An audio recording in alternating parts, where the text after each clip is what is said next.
panda, who you can probably see here, going back to the Amazon jungle to find his shrunken-headed wife, who is rolling about on the floor of the Amazon jungle somewhere, but we don't know where. So they have a lot of adventures there, and as you can see, every good story needs a baddie, a good baddie or a bad baddie. His name is Dr. Hubris Clench, and he's about as bad as they come. Global glowing. Ice caps melting, sliding around, making puddles upon the ground. Burning, firing, flaming up, I'm always scared it will erupt. A nuclear plant is a hard place to work. You never know where the waste will lurk. Can we stop this awful threat? The answer is maybe not yet.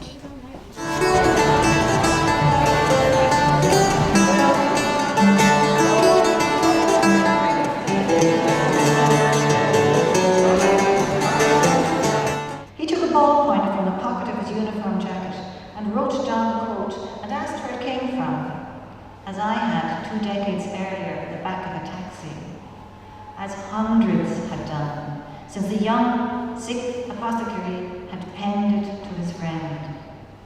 That is a bombshell, he said. I'm going to give that to my little girl tonight. Oh, light-winged dryad. The intercom announced that the next stop was Trenton, and the steel wheels began their loud, long scream.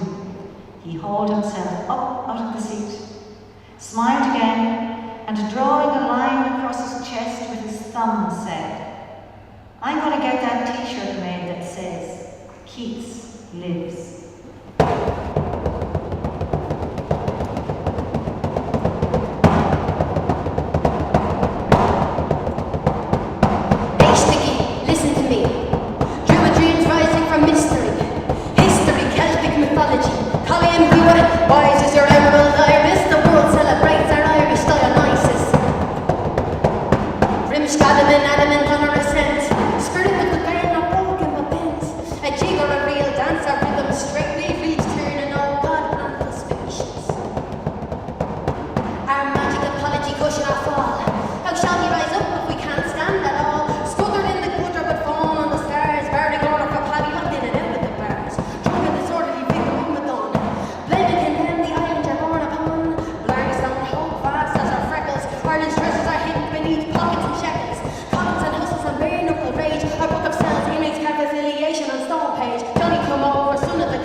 I'll be in this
I wouldn't be able to find my way back.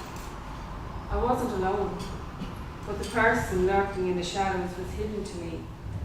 They were watching, following me, counting each breath I took. To go in the shadows comes to me in moments of anxiety. Her presence is like an all-consuming claw pulling me in. I didn't know what to do. If I stayed still, she would trap me. But if I ran, what then? I walk by the river Liffey every day, and my God, it's disgusting. I think the river Liffey is getting worse and worse. You walk by the river Liffey, the water level's down. You can see footballs, handbags, shoes, golf clubs, umbrellas, bicycles, chairs, television. Shocking!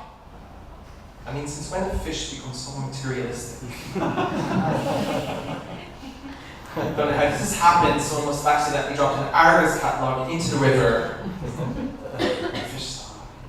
Last night I was woken by a loose scrap of siren and found you face pressed to the night, watching some drama unfold on our road, cobalt strobing the silence.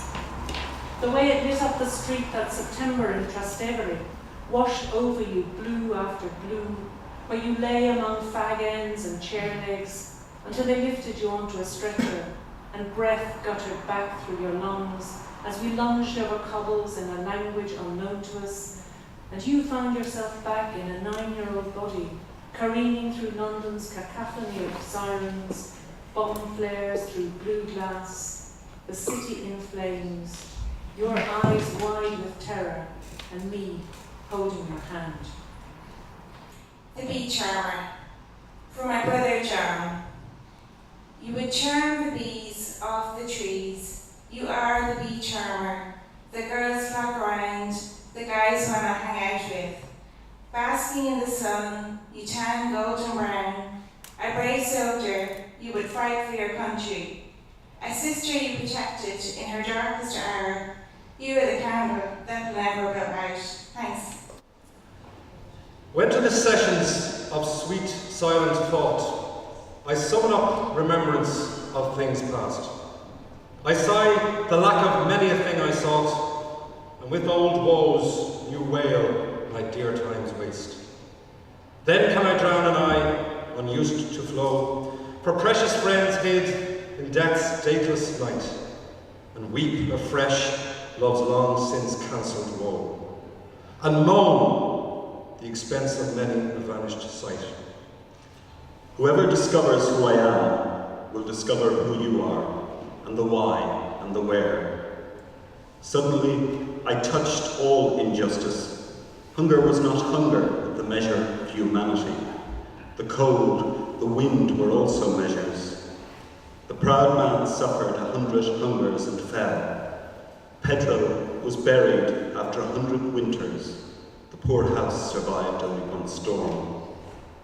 And I learned that the centimetre of ground, the spoon and tongue measured greed, and that the besieged man falls suddenly in a hole and then knows nothing more. An agitation of the air, a perturbation of the light admonished me the unloved year would turn on its hinge that night. I stood in the disenchanted field, amid the stubble and the stones, amazed while a small worm lisped to me the song of my marrow-bones.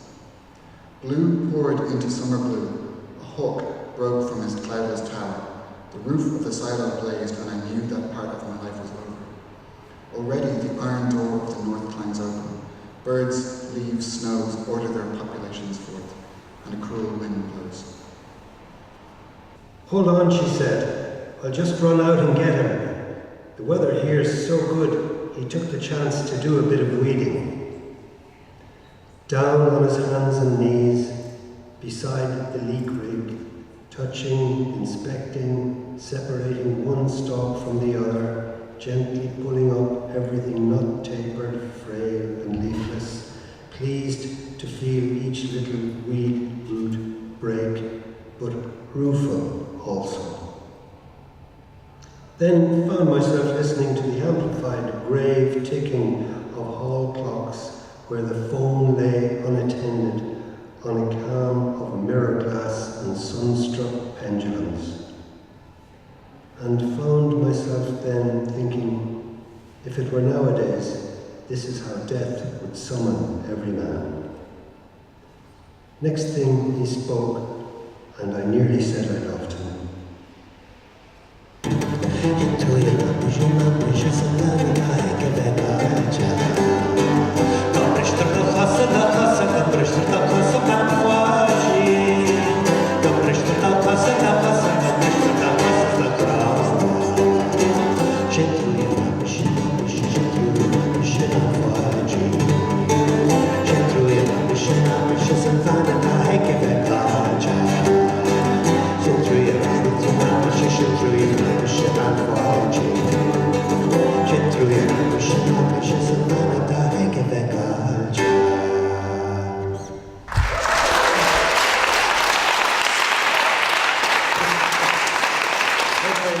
The post comes to us nightly. We hail the post with glee. For now we're not as many as once we used to be.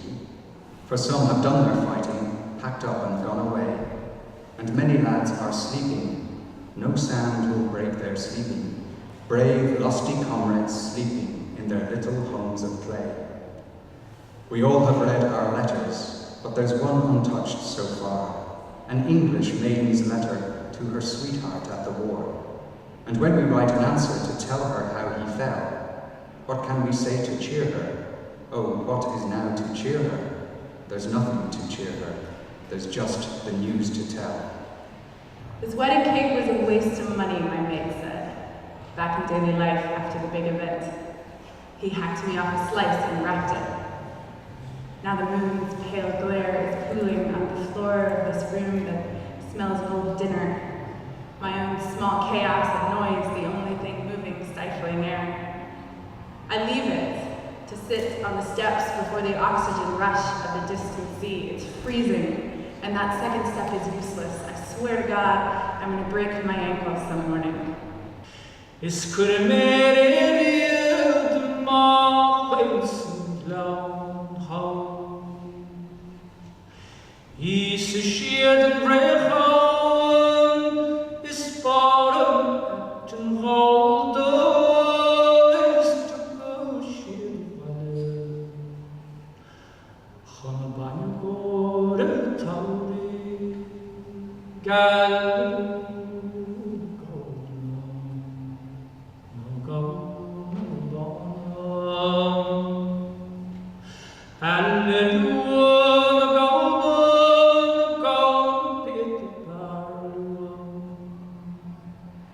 Alleluia.